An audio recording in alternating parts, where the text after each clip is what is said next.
100కు పైగా దీర్ఘకాలిక సమస్యలకు ఎటువంటి ఆపరేషన్ దుష్ప్రభావాలు లేకుండా హోమియోపతి చికిత్స. సడన్ గా అమెరికా అధ్యక్షుడు డొనాల్డ్ ట్రంప్ వైఖరిలో మార్పు వచ్చిందా?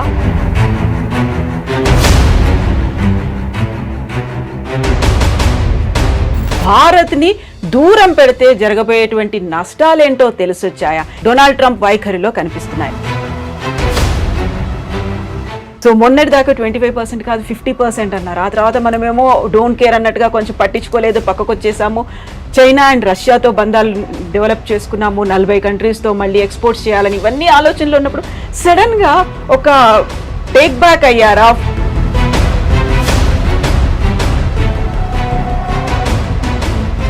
ట్రంప్ ఒక రియల్ ఎస్టేట్ సేల్స్మెన్, ఓనర్ అని చెప్పుకోవచ్చు. ట్రంప్ మెయిన్ స్ట్రాటజీ ఏంటంటే భారతదేశంతో డీల్ చేస్తున్నప్పుడు ఆయనకు ఒక మోడల్ ఏముండే,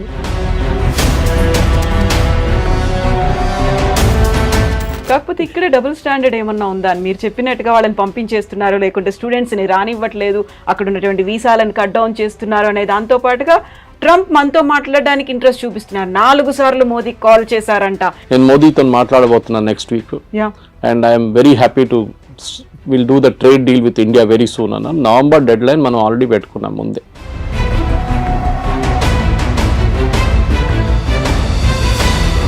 సో ఇక్కడే మనం చాలా స్టబ్బన్గా ఉన్నాం. మోదీ స్టబ్బన్గా ఉన్నాడు కాబట్టి అక్కడ కొంచెం టోన్ డౌన్ చేశాడు ట్రంప్. మనకి ఇప్పుడు తప్పని పరిస్థితుల్లో మన దగ్గరకు వస్తున్నారు అనేది. యువర్ ఎనిమీస్ మై ఫ్రెండ్ అంటాం ఇంగ్లీష్లో. సో న్యాచురల్లీ మనం యుఎస్తో మన గొడవ ఉన్న మనం చేసాం, డైరెక్ట్ చైనా దగ్గరికి వెళ్ళాం. అండ్ లక్కీలీ ఎస్సీఓ సమిట్ ఉండే ఆ టైంలో పుటిన్ కూడా వచ్చారు. దానికన్నా ముందు రాలేదు, పుటిన్ రాలేదు, జీ రాలేదు లాస్ట్ ఎస్సీఓకి.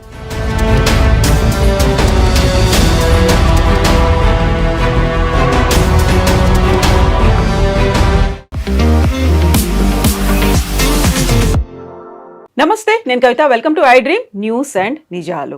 సడన్ గా అమెరికా అధ్యక్షుడు డొనాల్డ్ ట్రంప్ వైఖరిలో మార్పు వచ్చిందా? భారత్ ని దూరం పెడితే జరగబోయేటువంటి నష్టాలేంటో తెలిసొచ్చాయా?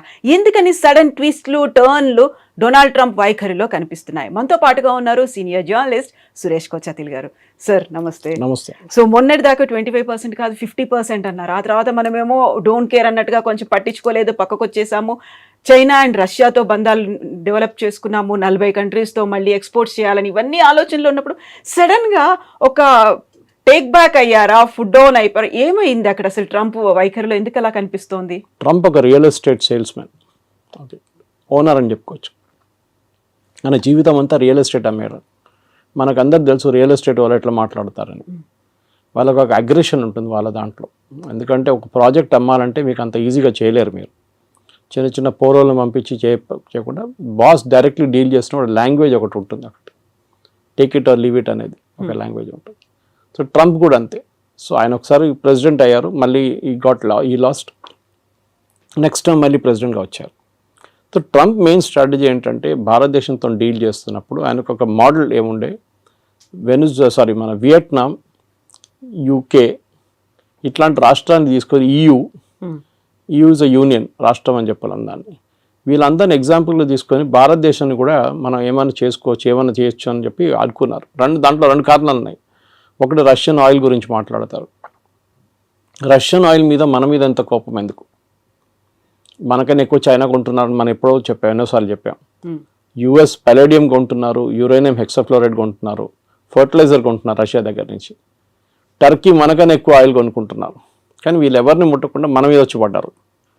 ఆబ్వియస్ రీజన్ ఏంటంటే భారతదేశంలో ఉన్న 2-3 ప్రైవేట్ రిఫైనరీస్, దాంట్లో ఒకటి జియో, ఒకటి నారా, ఒకటి వీళ్ళు మెయిన్గా ఇంపోర్ట్ చేశారు. రష్యా నుంచి ఇంపోర్ట్ చేసి రిఫైన్ చేసి యూఎస్కి అమ్మారు, యూరోప్కి అమ్మారు, ఈవెన్ యుక్రెయిన్కి అమ్మారు. సో అమెరికన్ కంపెనీస్ ఈ ఫీల్డ్లో పనిచేస్తుండే ముందు. ఏది రిఫైనింగ్లో అంటే క్రూడ్ ఆయిల్ తెచ్చుకొని రిఫైన్ చేయడం, దాన్ని పెట్రోల్ చేయడమో దాన్ని డీజిల్ చేయడమో ఉంటుంది. అక్కడ పెద్ద దెబ్బ. ఎందుకంటే అమెరికన్ రిఫైన్ కంపెనీస్ ఇప్పుడు వెళ్ళి ట్రంప్ దగ్గర ఏడుస్తున్నారు. భారతదేశంలో ఉన్న కంపెనీలు దీనికన్నా ముందు మనం ఎప్పుడు ఇంత అగ్రెషన్ భారత్ కంపెనీలో చూడలేదు మనం. అఫ్కోర్స్ IOCL కానీ BPCL కానీ HPCL వాళ్ళు కూడా కొంటున్నారు, కానీ క్వాంటిటీస్ తక్కువ ఉంది రష్యా నుంచి. మనమే $40 కొంటున్నాం, ఇంకో $5 షిప్పింగ్ కాస్ట్, రిఫైనింగ్ కాస్ట్ పెట్టుకుంటే 45, 48 మనం 60కి అమ్ముతున్నాం. మనం అంటే కంపెనీలు ప్రాఫిట్స్ హ్యూజ్. 70 కూడా అమ్మాం ఒకసారి. ఎందుకంటే ఒకసారి మన యుక్రెయిన్ వార్ మొదలైనప్పుడు 200 దాకా పోతుంది డౌట్ ఉండే పర్ బ్యారెల్ $US. దాన్ని తగ్గించడానికి అప్పుడు బైడెన్ ఇచ్చిన సజెషన్ ఏంటంటే భారతదేశం రష్యా దగ్గర నుంచి కొనుక్కోండి మీరు, ఎందుకంటే మనకు రూబుల్ ట్రేడ్ ఉండే రష్యాతోనే. మనం ఇంటర్నేషనల్ వాళ్ళు, ఎందుకంటే స్విఫ్ట్ అనే ఒక ఇంటర్నేషనల్ ఫైనాన్షియల్ సిస్టమ్ ఒకటి ఉంది. ఆ స్విఫ్ట్ సిస్టమ్ ఏం చేస్తారంటే మనం యూపీఐ ఎట్లా చేస్తాం ట్రాన్సాక్షన్, స్విఫ్ట్ కూడా అట్లనే ఇంటర్ బ్యాంక్ ట్రాన్సాక్షన్స్ ఉంటుంది వాళ్ళకి. దాంట్లో స్పెసిఫిక్గా అమెరికా కావాలని చెప్పి యూరోప్తో కలిసి రష్యాని బ్యాన్ చేసి పడేశారు. సో రష్యా ఎవరితో ట్రేడ్ చేయలేకపోతున్నారు, అది పెద్ద ప్రాబ్లం. సో రష్యా ఏం చేశారు, భారతదేశం దగ్గర వచ్చి మీరు మాత్రం రూబుల్లో ట్రేడ్ చేసుకోండి, you pay by rupee are you pay by rouble Russian currency. Trump ఫేమస్గా ఒకసారి చెప్పారు will make rouble the rubble అన్నారు, కానీ రూబుల్కి ఏం కాలేదు, ఇప్పుడు కూడా చాలా స్ట్రాంగ్గా నడుస్తుంది రూబుల్ అన్నమాట. సో ఈ యొక్క పెద్ద దేనికంటే ఇది అందరూ అనుకుంటారు ట్రంప్కి ఇంత కోపం ఎందుకు కోపం అంటే, ట్రంప్ వాళ్ళ ఫ్రెండ్స్ ఆయన ఎలక్షన్ ఫైనాన్స్ చేసిన వాళ్ళు ఈ చాలా మట్టుకు ఈ ప్రైవేట్ రిఫైనరీస్ వాళ్ళు దాంట్లో చాలా వాళ్ళు ప్రాఫిట్స్ ఇప్పుడు దాకా సంపాదించారు. సడన్గా భారతదేశంలో ఉన్న కంపెనీలు వచ్చి మొత్తం ప్రాఫిట్స్ అన్ని కొట్టుకుపోయారు. సో అది కోపం అన్నమాట. So it is nothing to do with we're buying Russian oil, దాంతో రష్యాకి డబ్బులు వస్తుంది, దాంతో యుక్రెయిన్ మీద బాంబులు వేస్తున్నారని. మనకన్నా ఎక్కువ దీనికి ఉన్న న్యాచురల్ గ్యాస్, జయశంకర్ గారు చెప్పారు ఒకసారి, మనకన్నా ఎక్కువ మనం ఒక నెలలో కొంటున్న క్రూడ్ ఆయిల్ యూరోప్ హాఫ్ డేలో గ్యాస్లో కొనేస్తుంది. ఎందుకంటే వాళ్ళకి వింటర్ టైంలో హీటింగ్కి గ్యాస్ కావాల్సి వస్తుంది. హంగరీ, పోలాండ్ కొంటున్నారు. మొన్న ఆ పైప్ లైన్ మీద యుక్రెయిన్ వాళ్ళు వచ్చి బాంబు వేస్తే ప్రెసిడెంట్ ట్రంప్ తిట్టారు పట్టుకొని యుక్రెయిన్ని. ఎందుకంటే రష్యా నుంచి వెళ్తున్న ఆయిల్ ఆలోచించండి, రష్యన్ టెరిటరీ నుంచి హంగరీ, పోలాండ్కి వెళ్తున్న పైప్ లైన్ ఆయిల్ పోతుంది, దాని నుంచి ఆయిల్ వెళ్తుంది వాళ్ళకి ఎవ్వరికి ప్రాబ్లం లేదు, మనం కొనుక్కోకూడదు. So this was the first problem. రెండవది ఏంటంటే మన ట్రేడ్ టాక్స్. ట్రంప్ ఏమనుకున్నారు, అన్నిటికీ 0%. సరే అండి చేస్తాం. ఇప్పుడు మీరు ఒక ప్రోడక్ట్ అమెరికా నుంచి యాపిల్ తెస్తారండి, యాపిల్ అమ్ముతున్నాడు, లోకల్ యాపిల్లో ఎగ్జాంపుల్ తీసుకుందాం, డజన్కి $200 అనుకున్నాం, లేకుంటే డజన్కి హాఫ్ డజన్కి 200 అనుకుంటాం. భారతదేశంలో అదే దానికి $100, $150 ఇస్తే ఏ కొనుక్కుంటారు, విచ్ ఇస్ చీపర్. మన దేశంలో BMW నడిపిస్తున్నాడు కూడా టమాటా రేట్ బార్గెన్ చేస్తారు, అది మన కల్చర్లో ఉంది అది. సో మీరు US నుంచి వచ్చిందని చెప్పి కొనడం ఫస్ట్ నాకు గుర్తుంది, ఇప్పుడు కూడా చిన్నప్పుడు కేరళకి వెళ్తున్నప్పుడు మా నేటివ్ ప్లేస్కి దుబాయ్ పెద్ద ఫ్యాషన్ అప్పుడు, I'm talking of late 70s. So మా కజిన్స్ కొంతమంది వెళ్ళారు అక్కడికి. వాళ్ళు వస్తున్నప్పుడు పర్ఫ్యూమ్లు, టీషర్ట్లు, ట్రాక్ సూట్లు, ఇంకా బిస్కెట్, చాక్లెట్లు అన్నీ తీసుకొస్తారు. సో అక్కడ ఒక డిస్ట్రిబ్యూషన్ ప్యాటర్న్ ఉంటుండే, రాగానే ఫస్ట్ సరౌండర్ చేసుకుంటారు, మొత్తం సరౌండ్ చేసి నాకేం తీసుకొచ్చాను అడిగితే వాడికి పర్ఫ్యూమ్ తీసుకో, ఒక బిస్కెట్ తీసుకో, చాక్లెట్ తీసుకో అని ఇచ్చేస్తారు. ఏజ్ బట్టి ఉంటుంది, కొంతమందికి టీషర్ట్లు. ఆ ఫ్యాషన్ అది పోయింది కదా మొత్తం. ఎందుకంటే ఇప్పుడు కావాలంటే మన దగ్గర నుంచి కొనుక్కెళ్తారు అందరు. ఇప్పుడు ఒక డ్యూటీ ఫ్రీ షాప్ పెడితే కూడా మీకు చూడండి మ్యాక్సిమం సేల్ లిక్కర్లు అవుతుంది, ఇంకే కాదు. పర్ఫ్యూమ్లు అంతా భారతదేశం దొరుకుతుంది, మీరు కస్టమ్ నోటిఫైడ్ షాప్కి వెళ్తే మీకు దొరుకుతుంది, నార్మల్ షాప్లో దొరుకుతుంది, మీకు బయట నుంచి ఎందుకు ఫ్యాషన్. యుఎస్ ప్రాబ్లం ఏంటంటే మా ప్రోడక్ట్ మేము భారతదేశంలో అమ్మాలి, మీరు డ్యూటీ తగ్గించండి. ట్రంప్ ఎప్పుడు చెప్తున్న ఒక ఎగ్జాంపుల్ హార్లీ డేవిడ్సన్, మీరు వినుంటారు. హార్లీ డేవిడ్సన్ మీద 150%, 200% పెట్టారు. ఇలా హార్లీ డేవిడ్సన్ మీద మీరు 300% కూడా పెట్టండి, ఏ ప్రాబ్లం ఉండదు. ఎందుకంటే అది కొనాల్సిన కొంటాడు, దాని క్రేజ్ తగ్గదు. క్రేజ్ అని కదా, క్రేజ్ ఒకటి, ఇట్స్ ఆస్పిరేషనల్ ప్రోడక్ట్ అంటాం మన ఇంగ్లీష్లో. ఒక యాపిల్ ఐఫోన్ లాగా, ఒక నాలాంటి వాళ్ళు ఒక OnePlus ఫోన్ నడిపిస్తున్నాడు, యాపిల్ ఐఫోన్ ఒక ఆస్పిరేషనల్ ప్రోడక్ట్గా ఉంటుంది. కానీ నాకు ఆ ప్రాబ్లం లేదు. ఓకే, మా కూతురు దగ్గర ఐఫోన్ ఉంది, కానీ నేనప్పుడు ఎంత సింపుల్ ఫోన్ అంత సింపుల్ నడిపించు. కానీ కొంతమందికి ఆస్పిరేషనల్ ప్రోడక్ట్స్ ఉంటుంది. ముందు యూఎస్ నుంచి వస్తున్న యూఎస్ ప్రోడక్ట్స్ మీద చాలా క్రేజ్ ఉండే, మేడ్ ఇన్ యూఎస్ఏ. అది మేడ్ ఇన్ చైనా అని యాక్చువల్లీ, దాన్ని స్టిక్కర్ పెట్టేసి మేడ్ ఇన్ యూఎస్ఏ చేసి మనకు అమ్ముతారనమాట. సో దాంట్లో మెయిన్గా మనకి మిషనరీ అక్కడి నుంచి వచ్చే కార్ల మీద మనకు ప్రాబ్లం లేదు. ఆల్రెడీ టెస్లా అమ్ముతున్నారు, బాంబేలో షోరూమ్ వచ్చేసింది, అమ్ముతున్నారు. మనకు మహారాష్ట్ర మినిస్టర్ కొన్నారంట first buyer of particular brands అన్ని స్కూల్కి పంపించడానికి. సో మన దగ్గర డబ్బులు ఉన్న వాళ్ళు ఉన్నారు, కొంటారు. ఎవరు అన్నారు India is a rich nation of poor people అని. సో అట్లా అనమాట. సో ఇక్కడ మన దగ్గర కొనడానికి చాలామంది ఉంటారు. సో మీరు ఏ రేట్ వేసినా కానీ కొంటారు. సరే తగ్గిస్తాం, మీకు ఏం బెనిఫిట్ వస్తుంది, మీరు ఇంకా 10 మోటార్ సైకిల్ ఎక్కువ అమ్ముతారా, అమ్మేసుకోండి, ప్రాబ్లం. ఎందుకంటే మనకు ఆ రేంజ్లో హార్లీ డేవిడ్సన్ రేంజ్లో మన ప్రోడక్ట్స్ లేవు. హార్లీ డేవిడ్సన్ కాంపిటీషన్ BMW లాంటి బైక్స్తో ఉంటుంది, లేకుంటే మిగతా హైబూసా లాంటి బైక్స్తో ఉంటుంది, హై ఎండ్ బైక్స్తోనే ఉంటుంది. మన దగ్గర మనం వస్తున్నాం హై ఎండ్కి, కానీ మన దగ్గర ఇండియాలో ఒక మిడిల్ క్లాస్కి ఒక నార్మల్ బైక్ ఒక ప్లేస్ నుంచి ఒక ప్లేస్కి వెళ్ళడానికి బైక్ కావాలి. రేసింగ్ బైకులు కానీ మిగతా కానీ యంగ్స్టర్స్కి ఒక ఆస్పిరేషనల్ ప్రోడక్ట్గా ఉంటుంది. Second, agriculture imports.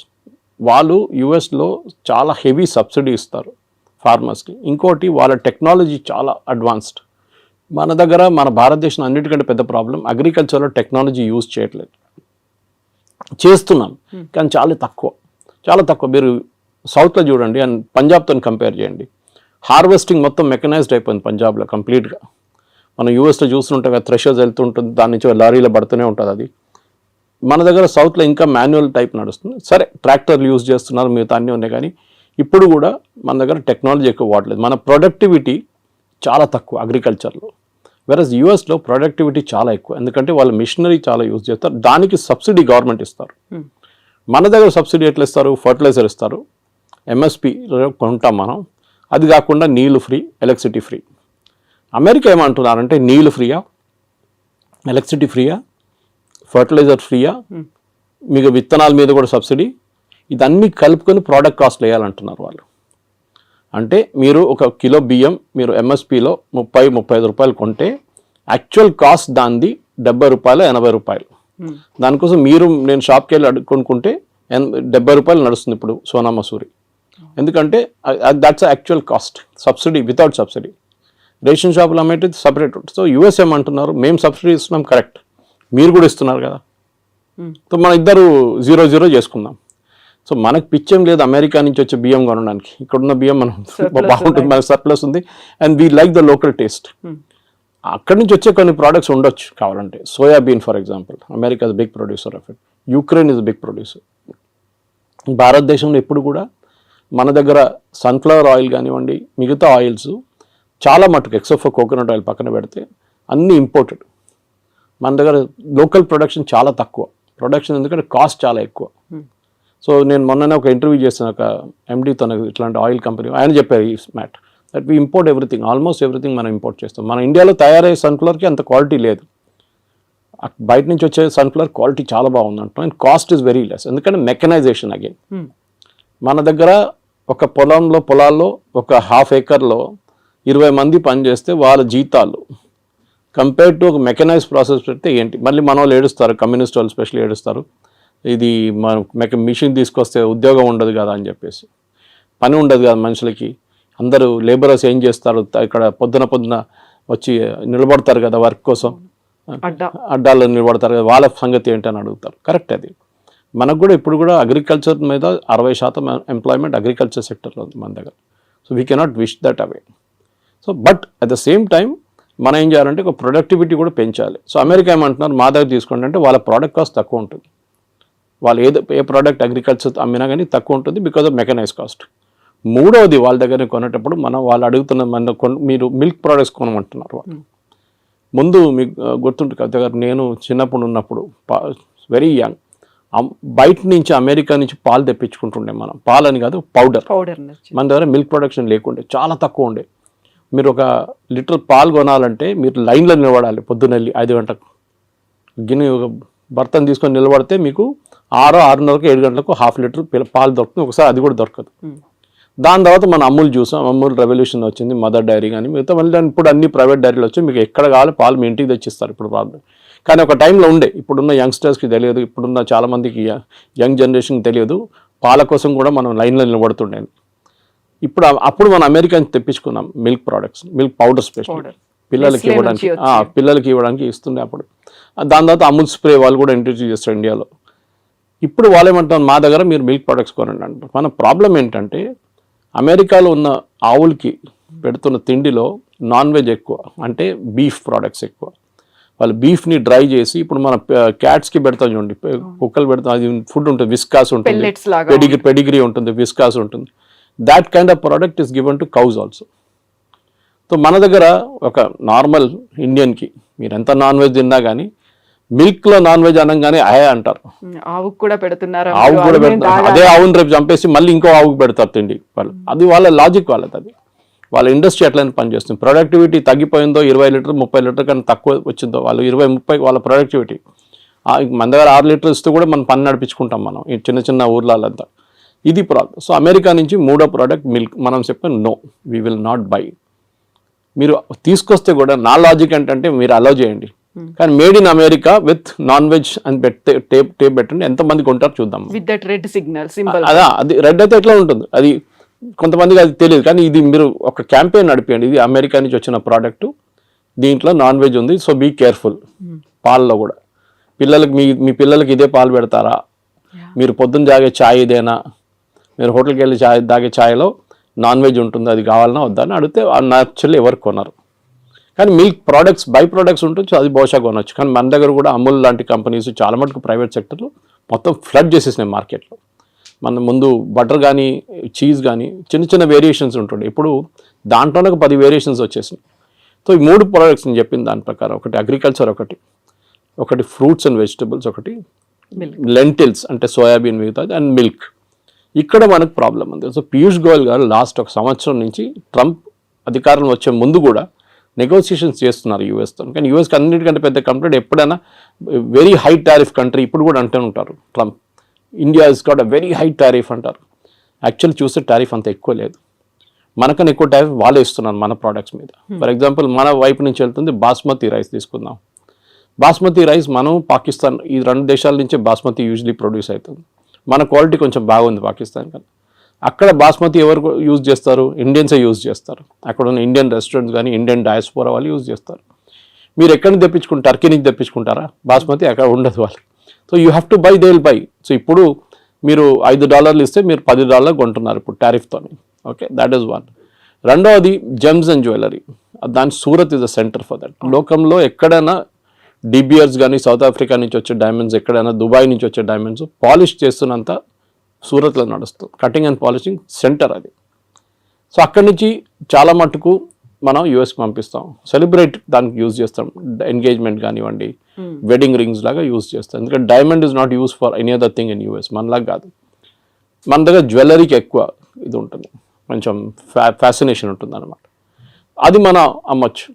మన దాంట్లో ఆ ప్రోడక్ట్ కూడా మూడోది టెక్స్టైల్, మన దగ్గర నుంచి వెళ్ళేది టెక్స్టైల్ కూడా ఇప్పుడు కొంచెం మందికి ఇంపాక్ట్ అయింది. కానీ మన వాళ్ళు మర్చిపోతున్నారు, ఇక్కడ మీడియా కూడా అర్థం కావట్లేదు. మీరు రేపు అమెరికన్ మార్కెట్ టార్గెట్ కానీ వాల్మార్ట్లో అమ్మాల్సిన ప్రోడక్ట్ మీరు ఇవాళ రాత్రి పంపారు ఇక్కడ నుంచి. క్రిస్మస్కున్న ఆర్డర్స్ ఆల్రెడీ వెళ్ళిపోయినాయి ఇక్కడ నుంచి, కంటైనర్లు వెళ్ళిపోయింది. ఎందుకంటే వాళ్ళు ముందే 3 నెలల ముందు తెప్పించుకొని దాని డిస్ట్రిబ్యూషన్ కానీ దాని బ్రాండింగ్ కానీ మొత్తం చేసిన తర్వాతనే అక్కడ కీటెక్స్ లాంటి కంపెనీ కానీ తిరుపూర్ నుంచి లుధియానా నుంచి వచ్చిన కంపెనీ ఆల్రెడీ పంపించేస్తారు. డిసెంబర్ ఆర్డర్స్ వెళ్ళిపోయింది. ఇది మన ఆయిల్ కొంటున్నట్లనే, ఆయిల్ అప్పుడు కొంటున్నప్పుడు క్రూడ్ ఆయిల్ రేపటి కోసం కొనం మనం, జనవరి ఫ్యూచర్స్ ఇప్పుడు కొంటాం మనం, well in advance you have to plan. So అట్లా, సో మన వాళ్ళకి ఈ entire position they are not understanding. కానీ పేపర్లలో మీడియాలో ఎంతమందిని పంపించేశారు ఇంటికి, వేలాది మంది ఉద్యోగం లేదు, ఏం జరగట్లేదు. Yes, there is a expansion లేదు. కాకపోతే ఇక్కడ డబుల్ స్టాండర్డ్ ఏమన్నా ఉందా అని మీరు చెప్పినట్టుగా వాళ్ళని పంపించేస్తున్నారు, లేకుంటే స్టూడెంట్స్ని రానివ్వట్లేదు, అక్కడ ఉన్నటువంటి వీసాలను కట్ డౌన్ చేస్తున్నారు అనే దాంతో పాటుగా ట్రంప్ మనతో మాట్లాడడానికి ఇంట్రెస్ట్ చూపిస్తున్నారు. 4 సార్లు మోదీకి కాల్ చేశారంట, ఇలాంటి వార్తలు కూడా ఇవాళ ట్వీట్ చేశారు కదా ట్రూత్ సోషల్లో. నేను మోదీతో మాట్లాడబోతున్నాను next week, and I'm very happy to will do the trade deal with India very soon అన్న. నవంబర్ డెడ్ లైన్ మనం ఆల్రెడీ పెట్టుకున్నాం ముందే. పీయూష్ గోయల్ గారు ఎన్నోసార్లు చెప్పారు that we will finish the deal by November. ఎందుకంటే ఇంత పెద్ద డీల్ని మనం ఈజీగా ఫినిష్ చేయాలి. మనం ఈయూతోని మనకు ఇంకా నడుస్తుంది నెగోసియేషన్స్. యూకేతోను మనకి 3.5-4 సంవత్సరాలు పట్టింది యూకేతో ఎఫ్టీఏ కోసం, ఫ్రీ ట్రేడ్ అగ్రిమెంట్ కోసం. Most of the products India నుంచి వెళ్ళేది యూకేకి ఇప్పుడు 0%లో వెళ్తుంది. ట్రంప్ ఏమంటున్నాను, నేను 0% చేయలేను, మీరు నాకు 0% ఇవ్వాలి అంటే కస్టమ్స్ డ్యూటీ 0. నేను ఎందుకు చేయలేనంటే మాకు కాంగ్రెస్ నుంచి అప్రూవ్ తీసుకోవాలంటే వాళ్ళ పార్లమెంట్ నుంచి అప్రూవల్ తీసుకోవాలి, వాళ్ళు ఇవ్వరు. సో మినిమం నాకు 10-15% పెట్టాల్సి వస్తుంది. That is what 15% is. అది ముందు 5 ఉండే, తర్వాత 10 చేసింది, ఇప్పుడు 15, 25, మన దగ్గర 50 వేసింది. అగైన్ రష్యన్ ఆయిల్ గురించి మాట్లాడుతున్నప్పుడు సేమ్ ప్రాబ్లం. రష్యన్ ఆయిల్ని మనం ఇంకా కొంటామని చాలా క్లియర్గా ప్రధానమంత్రి చెప్పలేదు, కానీ మిగతా అందరూ మాట్లాడుతూ చెప్పారు. జయశంకర్ గారు కానీ మిగతా ఫారిన్ మినిస్టర్ మాట్లాడుతూ we will buy oil from the best source possible. ఎందుకంటే మాకు ఎంత తక్కువ రేట్లో వస్తే అంతమంది మేము అమ్ముతాము. మేము will not by expensive oil. US ఏమంటున్నారు, మా దగ్గర నుంచి ఆయిల్ షేల్ ఆయిల్ ఉంటుంది వాళ్ళ దగ్గర నుంచి దాట్ ప్రోడక్ట్ కాస్ట్ ఎక్కువ ఉంటుంది షేల్ ఆయిల్ది. అది కూడా distance of shipping it. US నుంచి ఇండియాకి తీసుకురావాలంటే ఆయిల్ మీకు వెస్ట్ ఏషియా నుంచి దగ్గర పడుతుంది, రష్యా నుంచి కూడా ఈజీగా తెప్పించుకోవచ్చు, ప్రాబ్లం లేదు, పెద్ద డిస్టెన్స్ ఏం లేదు. ఎందుకంటే రష్యాకి డిఫరెంట్ పైప్ లైన్స్ ఉన్నారు. మన గ్వాడర్ పోర్ట్ మన ఇరాన్లో డీల్ చేస్తున్నాం చూడండి. We're planning to bring the oil there.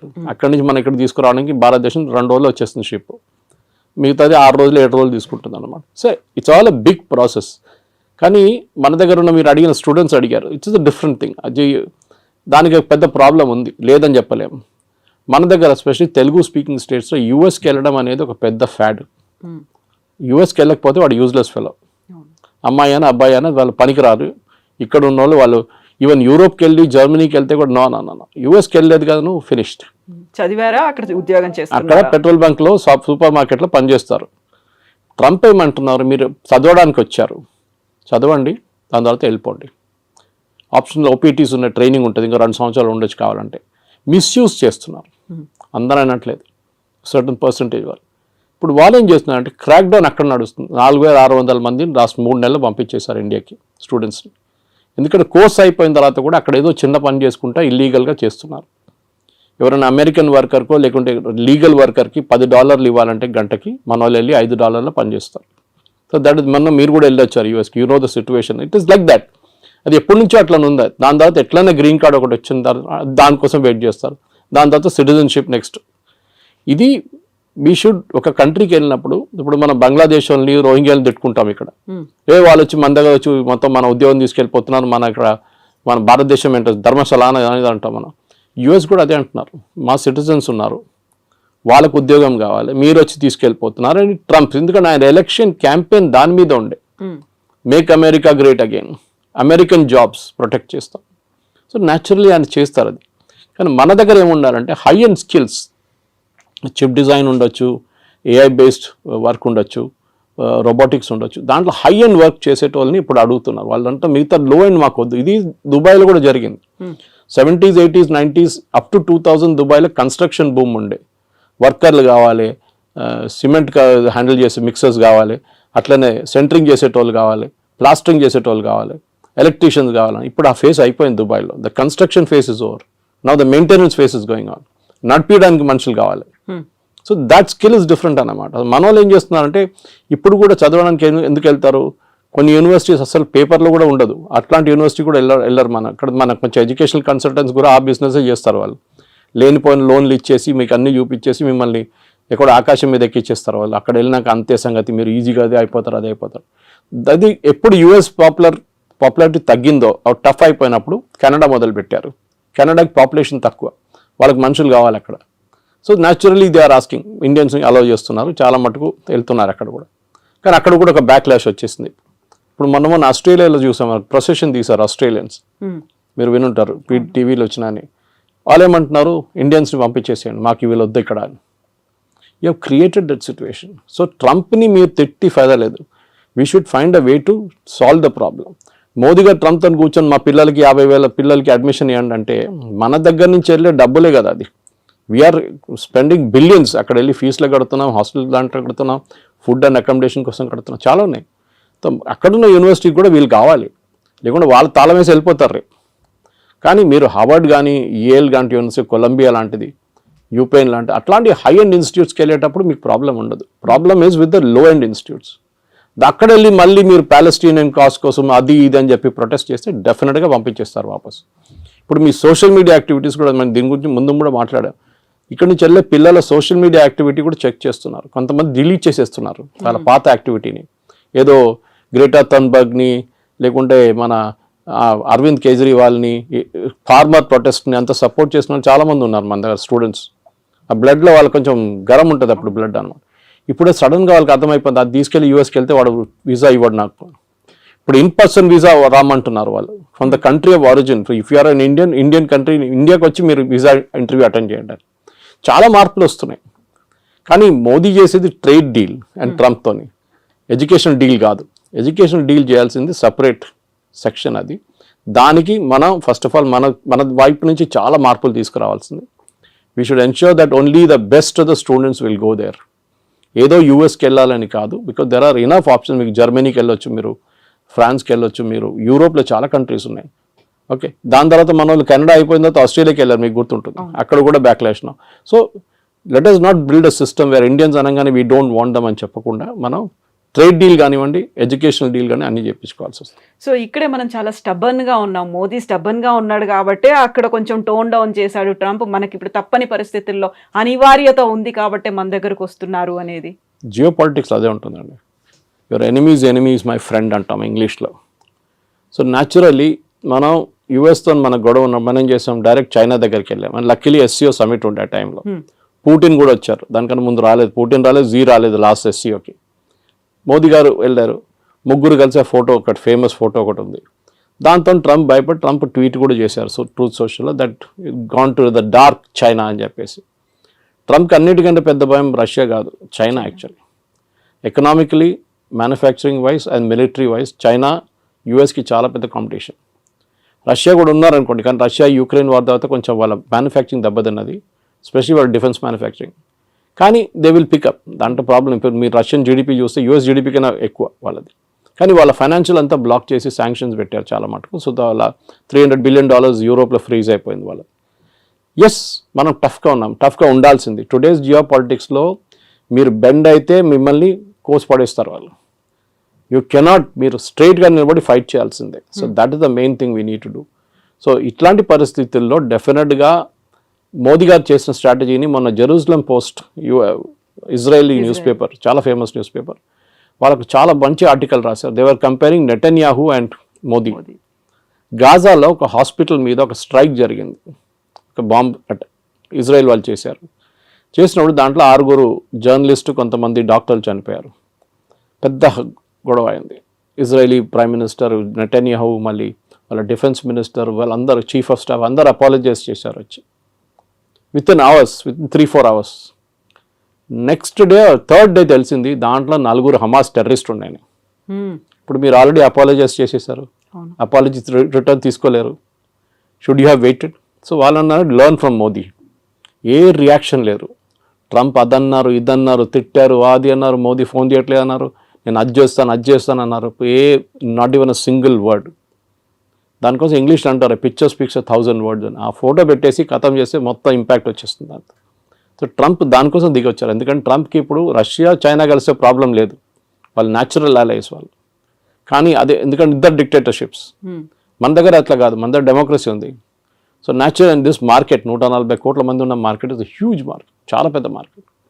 So అట్లాంటి పరిస్థితుల్లో మన దగ్గర ఉన్న నాలెడ్జ్, మన దగ్గర ఉన్న టెక్నాలజీ అడ్వాంటేజ్, మన దగ్గర ఉన్న సైంటిఫిక్ పూల్, స్టెమ్ కానీ స్టెమ్ లాంటి కోర్సెస్ మన దగ్గర ఉన్నప్పుడు, మనలాంటి IITs, మనలాంటి IIMs ఉన్నప్పుడు డెఫినెట్గా ఇండియా ఇస్ ఫార్ అహెడ్. చైనాతో కాదు, but we are far ahead of other countries, మిగతా కంట్రీస్తో పోలిస్తే. కానీ ఎస్, చైనాతో మనకి ఇంకా చాలా క్యాచింగ్ అప్ ఉంది. ఎస్పెషల్లీ మ్యానుఫ్యాక్చరింగ్లో మనం 30 సంవత్సరాలు బిట్వీన్ 1970 and 1991 మనం we lost a lot of time. 60 నుంచి 90 దాకా మన మ్యానుఫ్యాక్చరింగ్ పెద్దగా దెబ్బతిన్నాం. మన ఈ సోషలిస్ట్ మోడల్కి వెళ్ళి రష్యన్ మోడల్ తీసుకొని పెద్ద పెద్ద స్టీల్ ప్లాంట్లు అన్నీ కట్టాం. That has become useless now. So anyway that's a different debate. కానీ మీరు అడిగిన ప్రశ్నకి ట్రంప్తోని టఫ్గా ఉండాల్సిందే. ఎక్కడికి ఎవరెవరు టఫ్గా ఉంటారో వాళ్ళతో ట్రంప్ దిగి వస్తారు. చూసాం మనం దీనికన్నా ముందు కూడా. వేరస్ మెక్సికో కానీ, మెక్సికో లాంటి దేశం, ఆయన అన్నారు మనకు చాలా డ్యామేజింగ్ స్టేట్మెంట్ ఇచ్చారు ట్రంప్. డాన్స్ చేస్తే వాళ్ళు డాన్స్ చేస్తారు, నేను డాన్స్ చేయమంటే కూర్చోమంటే కూర్చుంటారని. Is telling a president of another country. ఆలోచించండి, నేను ఏం కావాలంటే చేస్తే మీరు చేస్తారు నా కోసం. ఎందుకంటే ఒకసారి చేశారు, టారిఫ్ తగ్గించామని తగ్గించేస్తాం. మనం sorry, we will not do it. మనకు కూడా ఒక ఆత్మగౌరవం ఉంటుంది, ఒకటి ఈగో ఉంటుంది, మనకి హెల్దీ ఈగో ఉండాలి అంతే. So we will not do it as a nation. ఇప్పుడు మోదీ గారికి చాలా ఈజీ ఉండే, అన్నిటి ఎగ్రీ అని చెప్పి సంతకం పెట్టేసి అయిపోతుండే, ఈ శాంక్షన్స్ ఏమో లేకపోతుండే. కానీ లాంగ్ టర్మ్లో డ్యామేజ్ వస్తుండే మనకి. ఆ లాంగ్ టర్మ్ డ్యామేజ్ ఇప్పుడు ఉండదు. And that is the main thing. Long term damage పక్కన పెట్టేసి we have to now take care of. సరే, ట్రంప్ దిగొచ్చారు కదా, మనం కూడా మాట్లాడదాం. మనం కూడా ఇప్పుడు లేదు గుర్రం మీద కూర్చొని నేను మాట్లాడలే అని చెప్తా, అట్లా కాదు కదా. So elephant and dragon are dancing అని చెప్పి ట్రంపే చెప్పారు. అండ్ డెఫినెట్లీ ఈ యొక్క troika of power, Russia, China, ఇండియాది, మనం దాన్ని డైల్యూట్ చేయకూడదు. ట్రంప్ ఇవాళ చెప్పారు, మళ్ళీ రేపు ఇంకా చెప్తారు. మళ్ళీ US can never be trusted. 71 వార్లు అదే చేశారు. మళ్ళీ దాని తర్వాత పోఖ్రాన్ 2 చేసినప్పుడు, వాజ్పేయి గారు ఉన్నప్పుడు అదే మన మీద శాంక్షన్స్ పెట్టారు, నాట్ టారిఫ్స్ కాదు. అంటే మీరు ఒక ప్రోడక్ట్ కొనలేరు, అమ్మలేరు, ఆ పరిస్థితికి వచ్చేసాం మనం కంప్లీట్గా. మన క్రయోజెనిక్ ఇంజిన్స్ కావాలంటే మొత్తం ఆపేశారు. నంబి నారాయణ గారిని కేసులు ఎరికిచ్చారు యుఎస్ వాళ్ళు సిఏ యూజ్ చేసి. పాపం ఆయన అసలు ఎందుకు ఆ ప్రాజెక్ట్ డిలే చేయడానికి, ఎందుకంటే వివర్ పోక్రాన్ చేసామని చెప్పేసి. దాని తర్వాత చూడండి ఇప్పుడు Vajpayee refuse to bend. George Fernandes ఆ టైంలో దానికన్నా ముందు కోకోకోలాని బయట తరిమి కొడితే థమ్స్అప్ గ్రో అయింది అప్పుడు. ఇప్పుడు కూడా Thums Up is number 1 Indian brand. So అట్లా చాలా ఉంది. కొంతమంది అన్నారు కేఎఫ్సి బాయ్కాట్ చేద్దాం, మన మెక్డానల్డ్స్ బాయ్కాట్ చేద్దాం, పెప్సీ తాగొద్దు, కోక్ తాగొద్దు. That's all childish. అది కాదు చేస్తే, అది మనం బంగ్లాదేశ్లో కూడా చూసాం అట్లాంటి ప్రొటెస్ట్ అంతా. మన దగ్గర మెచ్యూర్గా రియాక్ట్ కావాలి. మోదీ గారు is dealing in very very mature manner. ఇది అయిపోయిన తర్వాత డెఫినెట్గా yes we should negotiate. And నెగోషియేషన్లో మోదీ ఈజ్ ఛాంపియన్. ట్రంపే చెప్పారు అది. గుజరాతీతో బార్గెన్ చేయడం అనేది అంత ఈజీ కాదు. And Piyush Goyal is no less chartered accountant. He knows, ఆయన మినిస్ట్రీ ఆయనకు చాలా బాగా తెలుసు. కానీ it is not his own decision. ఆయన డిసిషన్ ఒకటే కాదు కదా, it is a cabinet decision. So డెఫినెట్గా ఎన్నోసార్లు తిరిగి వచ్చారు, తిరిగి వచ్చారు. Definite we will go half వే. వాళ్ళు కూడా హాఫ్ వే రావాల్సింది. మన అన్నిటికీ మనం ఎస్ చెప్పాం, కొన్నిటికి మనం ఎస్ చెప్తాం, వాళ్ళు కూడా కొన్నిటికి ఎస్ చెప్పాలి. మనకు కూడా యాక్సెస్ కావాలి యూఎస్ మార్కెట్కి. ఎవరో వచ్చి చెప్పారు ఐటీ మీద ట్యాక్స్ పెడుతున్నారు. It's non sense thing. IT is not done that way. వీళ్ళకి అర్థం కాదు, మాట్లాడుతున్నారు కూడా అర్థం కాదు. ఎందుకు ఫార్మా మీద ఎందుకు పెట్టలేదండి 50%? వాళ్ళకి అవసరాలు ఉన్నాయి. అది ఇప్పుడు మీరు ఐటీ కంపెనీ మీద పెడితే ఏమవుతుంది? వాళ్ళ ప్రోడక్ట్స్ ఎక్స్పెన్సివ్ అవుతుంది, మనకు ప్రాబ్లం లేదు. టారిఫ్ ఎవరు కడుతున్నారు? అమెరికన్ కన్స్యూమర్ కడుతున్నారు. ఇప్పుడు ఇండియన్స్ కట్టలేదు, చైనీస్ కట్టట్లేదు. So this is the main thing we need to understand. So ఇవాళ పొద్దున కూడా డిబేట్లో అడిగినప్పుడు ఇంకో ఛానల్ అడిగారు నా దగ్గర 50% ఇది మళ్ళీ పెడితే ఏమవుతుంది ఐటీ అని. ఏం కాదు. మైక్రోసాఫ్ట్ 2 లక్షల స్క్వేర్ ఫీట్ తీసుకున్నారు మన ఫైనాన్షియల్ డిస్ట్రిక్ట్లో, వాళ్ళ మెయిన్ క్యాంపస్ పక్కన. ఎందుకు తీసుకుంటారండి? They see a growth there. And అమెరికాకు ఒక్కటే కాదు కదా ఈ సాఫ్ట్వేర్ ఎక్స్పోర్ట్స్ వెళ్ళేది, లోకం మొత్తం కొంటున్నారు. విండోస్ ఆపరేటింగ్ సిస్టమ్ ఎక్కడ అన్నిట్లో ఉంటుంది. మీ ఆరకల్ ఎక్కడ కూడా వాడతారు. అమెరికా ఒకటే కాదు. It's just correct, it's a huge market, no doubt. కానీ మనం కూడా as a position of strength నుంచి మాట్లాడాలి. మా దగ్గర ఉన్న టెక్నాలజీ, మా దగ్గర ఉన్న మ్యాన్ పవర్ అండ్ మా దగ్గర ఉన్న మార్కెట్ యాక్సెస్, 140 కోట్ల మంది మార్కెట్ యాక్సెస్ కావాలంటే మీరు కూడా దిగి రావాల్సిందే. మేము కూడా కొంచెం we will also soften up, we will meet half way. అది మన స్ట్రాటజీ ఉండాలి. Yes sir, thank you so much. Thank you. And don't forget to subscribe to iDream. And for more videos, Please subscribe to iDream. Please subscribe to iDream. Please subscribe iDream. And please subscribe to iDream. For more videos, subscribe to iDream. please like, share and subscribe to the channel. Congratulations, iDream. Subscribe to iDream. Subscribe to iDream. So subscribe to iDream Media. iDream ki iDream team andarki huge congratulations. Please subscribe iDream Media. Please subscribe to iDream. Subscribe iDream. Please subscribe to iDream. iDream అంటే నా కళల channel subscribe చేసుకున్న నోరు తిరుగుతలేదు, మీరైతే గంట గుర్తు కొట్టండి. For more such videos, please subscribe to iDream. Subscribe to iDream. Please subscribe to iDream. Please subscribe iDream Media. Please do subscribe to iDream. Please subscribe to iDream Media. For best entertainment and information, please subscribe iDream.